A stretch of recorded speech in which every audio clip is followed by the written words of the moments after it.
Hey there. So, if you forgot who I was, my name is Gabriel, and I am a studying ecologist and biologist and everything under the idea of life science. Now, what I'm doing here is I'm educating y'all on different things within ecologies, biologies, all kinds of stuff of the sort that involve different things like our organisms in the world, like plants, fungi, animals, all types of stuff in there, different kinds of things that go on in those worlds, and all sorts of stuff involving life science. And yeah, for today, we are going to be talking about the invasives, the natives, and the introduced species of plants. Let's continue. Alright, so first things first, we're gonna want to get a grasp on the three things that we are naming here. So of course the more commonly known things, the native species of animals and plants and organisms, and then the invasive species of animals, plants, and overall organisms. Now it's very important to know what's invasive and what is native. Of course, invasive, a lot of us know it as something that is not from a certain area, something that should not really be there, that was probably brought along by humans. And then native is something that's always been there. But there's a third one that is introduced, which is also something foreign to an area that's not supposed to be there, also likely brought by a human. Now, of course, we already know what natives are, so a basic thing for knowing and having just a small quick thing that explains what they are is they're born and raised in an area, something that's naturally here, that's went through the evolutionary chain whilst here for hundreds of thousands of years, is a native to the area. But something that was newly introduced by something like a human crossing over here is invasive. It's something all the way from, let's say, China all the way over here in, let's say, Colorado. That would be an invasive. Something all the way from Canada all the way down towards something like maybe Russia. Something that's always been in Canada but never in Russia, that would be invasive. Of course, from what we may have thought they were. But something from Russia that stays in Russia is a native. Something that's from the UK and stays in the UK is a native. Now, introduced is somewhat similar to what invasives are. There are things that are foreign from a place. Something that's from one place but is now another one that shouldn't be there. Now, a very important thing is there is still a big difference between invasives and introduced. Now, invasives are foreign, but they also have something else. They are destructive and damaging to the environment and ecosystem they're in. And they will take up different slots for different kinds of niches for other species of organisms and just ruin the area. And then introduced are the opposite of that. While they still are foreign, they could actually fit into the ecosystem if they are introduced to there. They don't overly take up too much space, they don't take up too many resources, and everything still runs completely fine with them in there. Of course, there is still, some new stuff going on because whole new species of organism coming to a new area will, of course, have some kind of ripples in the waters of the ecosystem, but they aren't really bad ripples that will cause destruction. They aren't tsunami level ripples. They're more like a hitting you up to maybe your waist kind of ripples, when usually you'd just be at the feet or the little calves and stuff. But yeah, so invasives, they will hurt the ecosystem. Introduced, they are just gonna affect it a bit when they first come here, but they're gonna fit in eventually, and they'll just level off everything else. Some introduced could also help the ecosystem by introducing something known as biodiversity, which is very important. Now, invasive plants, like we said, they hurt the ecosystem, and main for plants and, well, basically any organisms, they do this by taking up the niches and all the resources of other organisms. Let's say a very high water usage plant comes into an ecosystem that gets very low water yearly, a desert. Now, of course, it's very important to know what deserts are. Desert is just a place with low annual precipitation. A place with low water overall is known as xeric. I'm pretty sure there is a word for something that's the opposite of xeric, where it has very high water overall, but I forgot the word. Yeah, so a plant that uses a bunch of water coming to a deserty area, but still able to survive because it steals all the water available, is going to be invasive. Everything else still needs water, but this one species of plant that's not from here is taking up all the water. So everything else is dying, but it's only one surviving. So it's going to destroy the ecosystem, eventually reduce biodiversity. An introduced plant will come in and use as much water as everything else is using, but not use so much to the point where nothing else could get enough water to survive as good as they should be doing in their own ecosystem at the natural area. Now, as we've been speaking, I have said a lot of words. One word, or I guess thing or phrase or whatever it might have been, you hear a lot, that I was saying, was biodiversity. Now, biodiversity in nature and ecosystems is very important because of a few things. One, it's just very interesting to see how everything looks. So, it's something that's just taking up everything in an area. And, we're just going to get bored looking at it. Especially me. I really like seeing a lot of new other stuff that's not completely the same. But two, biodiversity is very important when it comes to destruction in an ecosystem. Now, biodiversity just means differences in the different kinds of biological organisms in the area. Now, so like some plants might have long roots used to get water, some have shorter roots, some have medium roots, some roots spread far out in very straight areas, some roots spread very short but very long straight lines down very deep. That is biodiversity. Now, the reason why this is very helpful is because in a certain sense of a disaster, some plants are still going to be able to survive, and some plants would probably die in those circumstances. Now, the reason why this matters is because, of course, in an ecosystem, everything will be affected by everything else. If one plant dies and 3 organisms eat that plant, then they're going to start starving if there's the only plant that they eat off of. If there are multiple other plants that could all survive something that this plant didn't survive, then they're going to be left, and the organisms that had to eat this plant, that could eat the other plants, are going to go to these other plants and still survive. Now this, I forgot the exact name, I think it was a keystone species, but basically, this one plant, a bunch of organisms relied on it. And when that dies, everything else is going to die too, and that would just be very bad for that ecosystem. Now, the reason why invasive plants are destructive, of course, we already said it, they just take up a whole niche. Everything within that niche is gone. All the resources are gone. And no matter what niche you are, if you need a resource like water, if there's no water, you're going to die. No matter the niche you fit into, no matter what you're doing, you're going to die if there's no water, if you need water, which is very bad for ecosystems. Now, some things we could do to really help out with this is, of course, researching and studying your environment. Knowing what kind of place you're in is gonna be very beneficial for this entire area. Now, I'm in a place like Fresno, California. It is a very hot, arid, desert climate here.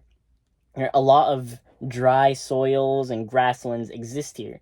So, of course, I've already done a lot of research on the area, and I have a good grasp of what grows here decently. Some other places like Florida could still be very hot, but it's going to be very humid. It's going to be kind of swampy in some areas. So it's good to know what's going on there. A place like Canada is going to be very cold.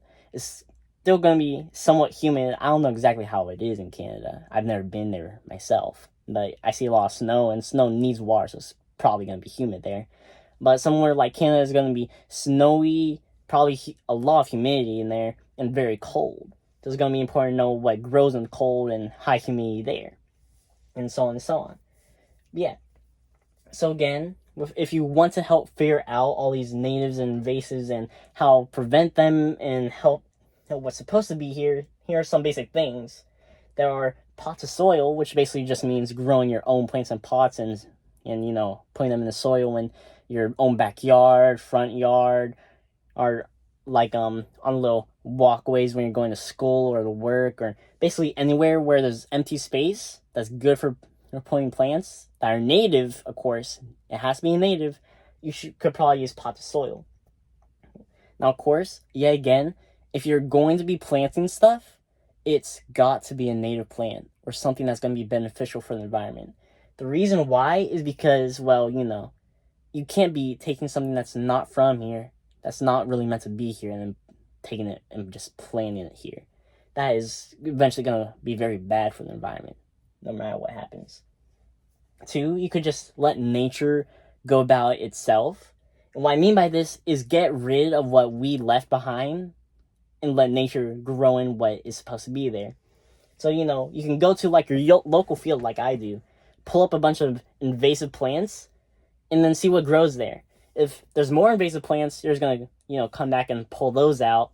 And then eventually there might be something like introduced plants that are going to be more beneficial but still foreign. Or if you're really lucky, you're going to see a lot more native plants, which is going to be even better than an introduced plant. And then eventually those are going to grow up a lot more, take up more area than those invasive plants. And you're just going to keep going and pulling out those invasive plants until there's none left, or just a very few amount left. And there's more natives and introduced plants. Now, a very important thing, you cannot eliminate every single species of an invasive plant all at once. It's very important that you don't do that, especially if they already set themselves up into the environment. If it's like, just one or two newly introduced invasive plants that are newly here in an area, you could get rid of all of them, if there's just like a few. But there's been like 30 in there, maybe hundreds. I don't really know exact specifications. You cannot just take all of them out. The reason for this is because a lot of different species that do exist there might have already, developed a use for these and gotten used to them being so numerous in the environment. Like something that has flowers and pollen. A lot of pollinators would probably use those to, eat. So, of course, if you just pull like 100 pollen-producing plants that fed a bunch of different small insects that ate pollen, then, a lot of small insects that eat pollen are going to die, and then that's just a lot less things pollinating the other plants that are supposed to be here or are very beneficial, like natives and introduced species. So, of course, you can't pull out every single invasive kind of species instantly. It's a very slow process where you can take a chunk out, but it can't be too big of a chunk. Yeah. Another thing is researching, like we said, of course, right here, just getting to know your area better, or know your environment, know what species of organisms live there. It's all very important, figuring out what you're doing. Another thing that kind of goes along with the research, or really goes along with it, you can't really do this without researching first, is spreading awareness and information about these things. Like personally, I have a whole TikTok all about all my own nature stuff. I do a lot of showing off my vivariums within my closet and outside, all the stuff going on in the garden downstairs in the backyard that my mom and father are all messing around with. And of course, stuff I do in the local field I go to a lot for a little work for my aunt, and all kinds of stuff I do that is informing and spreading awareness of, nature. And then these videos, this one, especially this video that I'm doing right now, is very important for spreading awareness because, it's all about natives and invasives. But overall, if you have scientific information that you feel like could really help people try to help environments, like our environments here in California, make sure you spread the awareness of it. And only if you know what you're saying is completely factually correct. Of course, you could say something that's not factually correct, or mess up something, but if that happens, always be open to accepting that you might have been wrong, or accepting that you are wrong, and making sure that there is nothing else that will really affect how you're going to spread your awareness of info.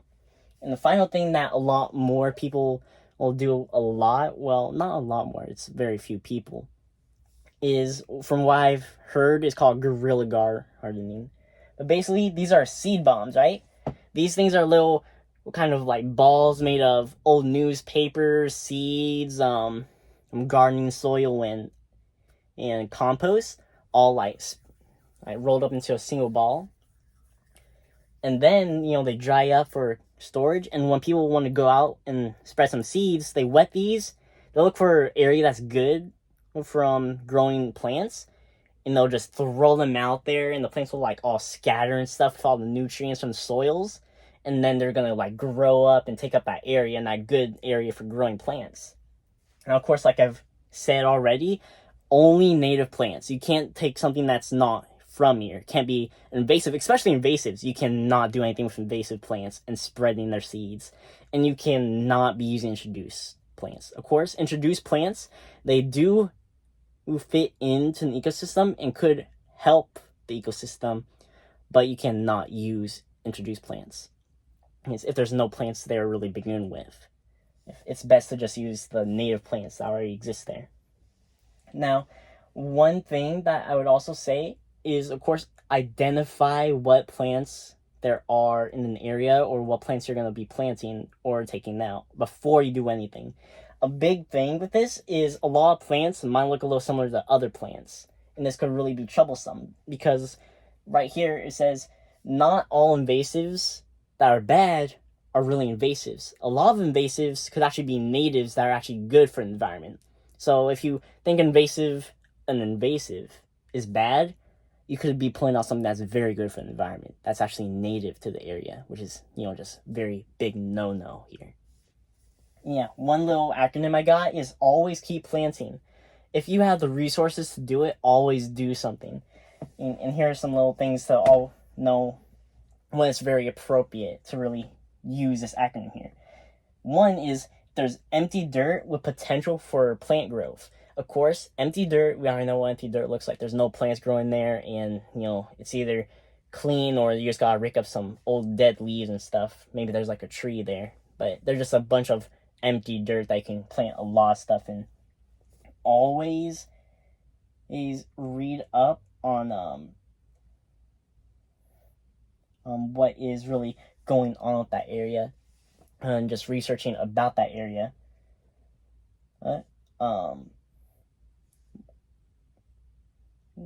Yeah, that's really it, basically.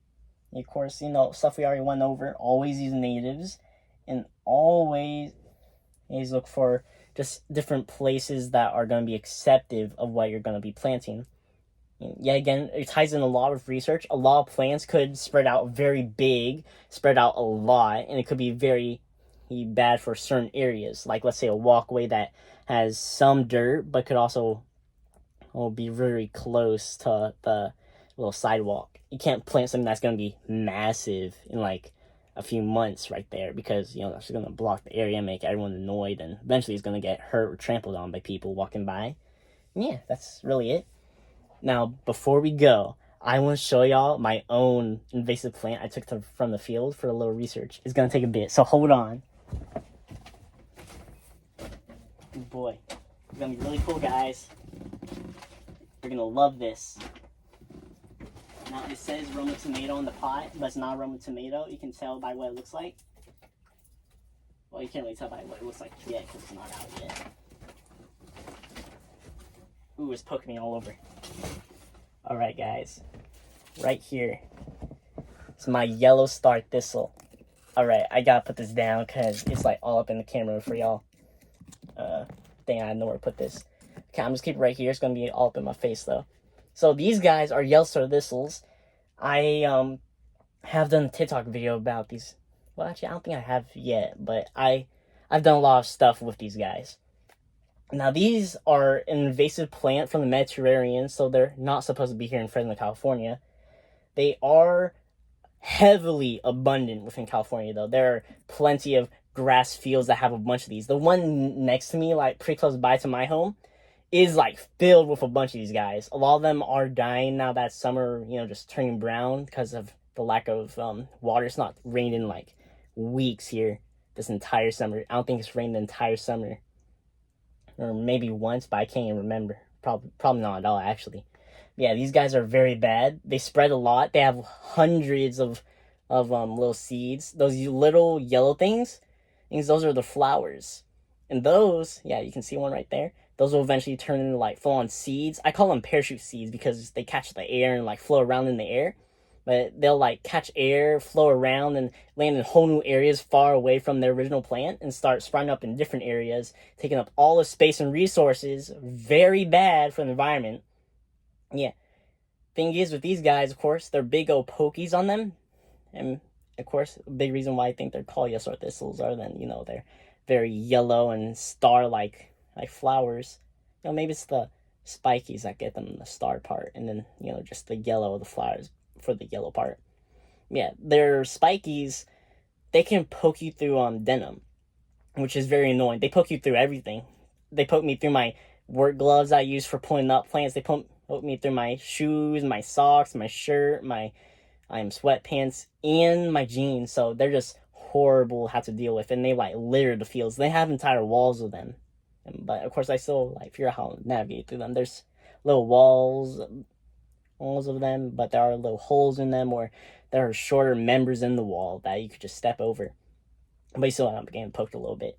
But yeah, another thing, these guys, they aren't toxic to humans. I've actually cooked a few of them before and tried to eat them. I got a few of my friends to eat them, and my biology teacher from last year, back when I was in 9th grade, to actually eat a few that I cooked. But they are just not very good tasting, though. But they are toxic to horses. Now, if a horse eats a bunch of these guys, they'll actually develop something called chewing mouth disease. I don't know exactly what the disease does, but it has killed horses. I think it like attacks their brain or something, or causes some kind of paralysis in their jaw or something of the sort. And it'll mess up all their eating and stuff, and they're just gonna die from that, which is very bad. But yeah, a lot of things with like getting rid of invasives really depends on what kind of invasive plant it is, the season, and all sorts of stuff based on their seeds to prevent them from seeding when you get rid of them and all that. But yeah, personally, I just like to keep this guy in here because it just looks really nice in here. But of course, if you really want to do this kind of stuff where you keep invasive plants, keep them inside or keep them in a place where they can't spread their seeds out far away from you. They cannot go anywhere. If you let something, especially something like this with the parachute seeds, stay outside for too long in a seed, those seeds are going to go far away and they're going to grow up in a new area and screw the environment up there. So you got to make sure these guys are safely kept inside where they won't spread seeds and kept in an area where their seeds aren't able to get too far out from your area. If you're going to keep these guys responsible for making sure they don't go anywhere far from you and that you make sure their population is in check. No matter what you do, no matter what invasive plants you pull, any plant you pull, always make sure their seeds don't spread too far unless you know exactly what's going on with the seeds and if those seeds are actually good for environment to spread out, okay? If it's a native plant, those seeds are fine. They can go anywhere they want. But if it's something like this that's invasive to your area, their seeds cannot go anywhere. If you see one developing seeds, these are, developing these little yellow heads they got that will turn to seeds, and they're outside, clip them before they turn actual seeds. Seeds that can actually grow and go parachute out there. They're going to destroy the environment if you don't do it, okay?